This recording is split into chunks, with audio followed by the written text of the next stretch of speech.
જય સ્વામિનારાયણ। આજે પીપલસર મુકામે પૂજ્ય નવતમ સ્વામી દ્વારા આજના આ કાર્યક્રમની અંદર સત્સંગ મંદિર, ગુરુકુળ અને સ્કૂલ ઓફ એક્સેલન્સ માટે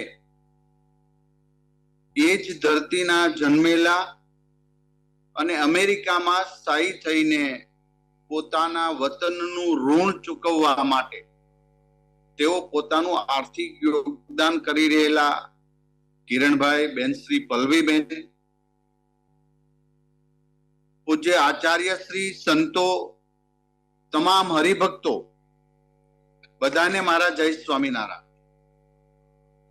શિક્ષણ ક્ષેત્રે આજે ભારત વિકસિત દેશો સાથે કદમ મિલાવી રહ્યું છે, ત્યારે આદરણીય નરેન્દ્રભાઈ મોદી સાહેબે નવી શિક્ષણ પદ્ધતિ અમલીકરણ કરીને ભારત એક વિકસિત રાષ્ટ્ર બનવા જઈ રહ્યું છે। 1947માં જ્યારે 100 વર્ષ પૂરા થશે ત્યારે દેશ પૂર્ણ રીતે વિકસિત થાય એવું રોડ મેપિંગ સાથે પ્લાનિંગ કર્યું છે।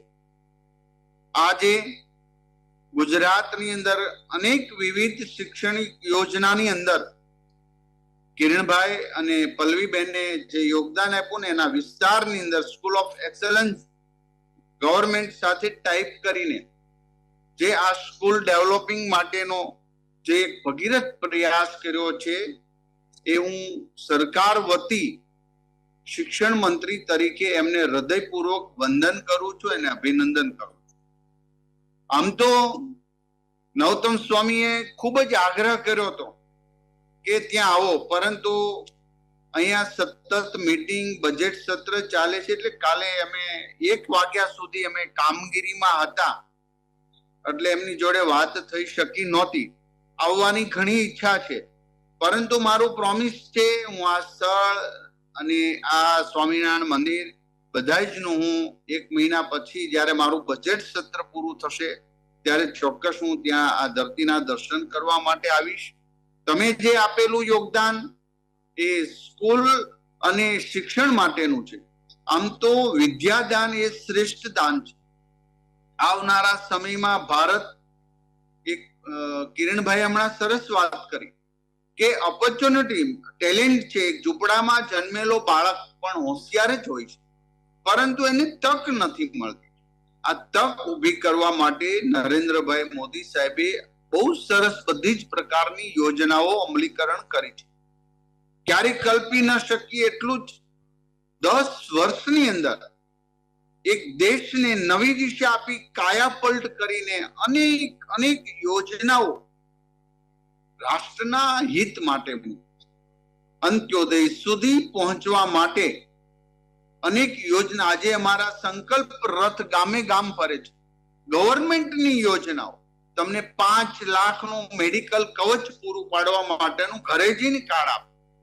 દુનિયામાં આવી કોઈ ગવર્મેન્ટની સિસ્ટમ નહીં હોય કે સામેથી ગવર્મેન્ટ યોજનાઓ ત્યાં પહોંચાડે।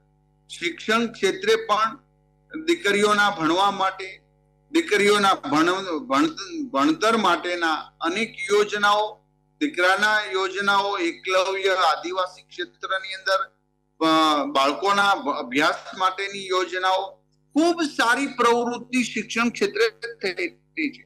આવનારા સમયમાં રાષ્ટ્ર નિર્માણ માટે તો માત્ર શિક્ષણ મેળવે, માત્ર ડોક્ટર બની જાય, માત્ર એન્જિનિયર બની જાય તો એમની પાસે સંસ્કાર સાથે રાષ્ટ્રીય મૂલ્ય, ભારતીય પરંપરા મૂલ્યનું શિક્ષણ પ્રાપ્ત કરે તો જ રાષ્ટ્ર નિર્માણ થઈ શકે, તો જ રાષ્ટ્ર તેજસ્વી બની શકે।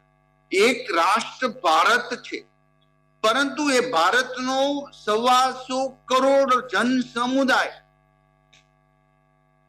તેજસ્વી હોય ને ત્યારે રાષ્ટ્ર તેજસ્વી કહી શકાય, ત્યારે રાષ્ટ્રને ખુમારી ભર્યું રાષ્ટ્ર કહી શકાય। આજે ગ્રેજ્યુએશન પછી પણ યુથ પોતાના પાર માટે, પોતાના દેશ માટે શું વિચારે છે એ પણ શિક્ષણ સાથે સંસ્કારિકતા જરૂર.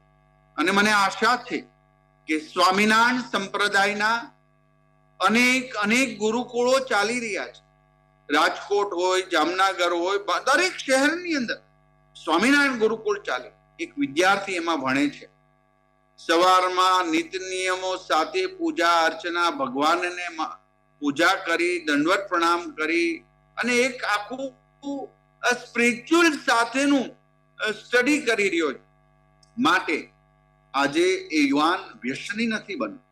આજે એ યુવાન શું કહેવાય, અવળી લાઈને નથી ચડતો.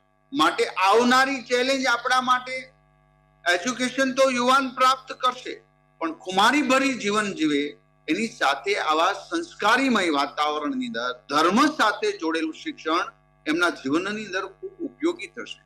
નિરાશાને ખંખેરીને માત્ર કર્મ કર, ફળની આશા નહીં રાખ. આ ગીતાના સંદેશો પણ એ વિદ્યાર્થીને શીખવાડવા પડશે.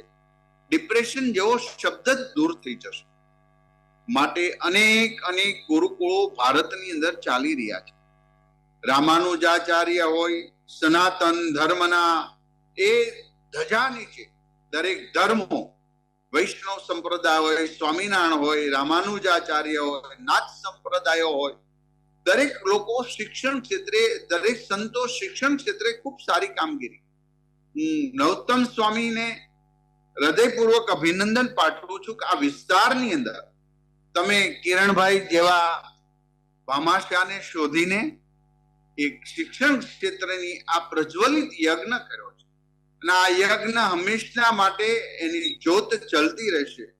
આ જ્યોત હજારો આદિવાસી પરિવાર અને ગરીબ સ્ટુડન્ટો માટે એ પ્રજ્વલિત રહેશે. એના જીવનની અંદર અંજવાળું પાથરશે. આ વિસ્તારની અંદર એક પ્રેમ, સદભાવના, કરુણા સાથે શાળાની અંદર આ પાઠો શીખવાડશે. આજે કાલે હું આખો દિવસ મીટિંગમાં હતો. આપના સંતો દ્વારા અનેક વાર સંપર્ક કર્યો, પરંતુ હું આવી શક્યો નહીં. પરંતુ હું સદભાગ્ય છું કે ઓનલાઈન થી પણ આ કાર્યક્રમમાં જોડાવાનું મને સૌભાગ્ય પ્રાપ્ત થયું છે. તમામ સંતો, વક્તાશ્રી, કથામાં હરિભક્તો અને પૂજ્ય આચાર્ય શ્રીના ચરણોમાં હું વંદન કરું છું. અમારા સરકાર વતી આદરણીય ભૂપેન્દ્રભાઈ પટેલ સાહેબની સરકારના એક સૈનિક તરીકે હું સૌને અભિનંદન પાઠવું છું કે તમે રાષ્ટ્ર નિર્માણની અંદર શિક્ષણ ક્ષેત્રનું આ જ્યોત જલાવી છે, હંમેશા માટે જલતી રહે. અમારા ગવર્મેન્ટની આ યોજનાઓમાં અમે જ્યાં જરૂર પડે ત્યાં અમે ચોક્કસ આ સંસ્થાઓ સાથે ઉભા છીએ. અને અંત્યોદય સુધી, જ્યાં જાતિવાદ નથી, જ્યાં પ્રાંતવાદ નથી, જ્યાં ભાષાવાદ નથી, માત્ર ને માત્ર માનવીયતાવાદ સાથે આ સંસ્થાઓ જ્યારે કામ કરે છે, માણસને જ ઉભો કરવા માટેનું આવી સંસ્થાઓ જ્યારે કામગીરી કરી રહી છે, ત્યારે હું એમને નમન કરું છું. ફરી વખત આપ સૌને નમન કરી વિરમું છું. અસ્તુ. જય સ્વામિનારાયણ.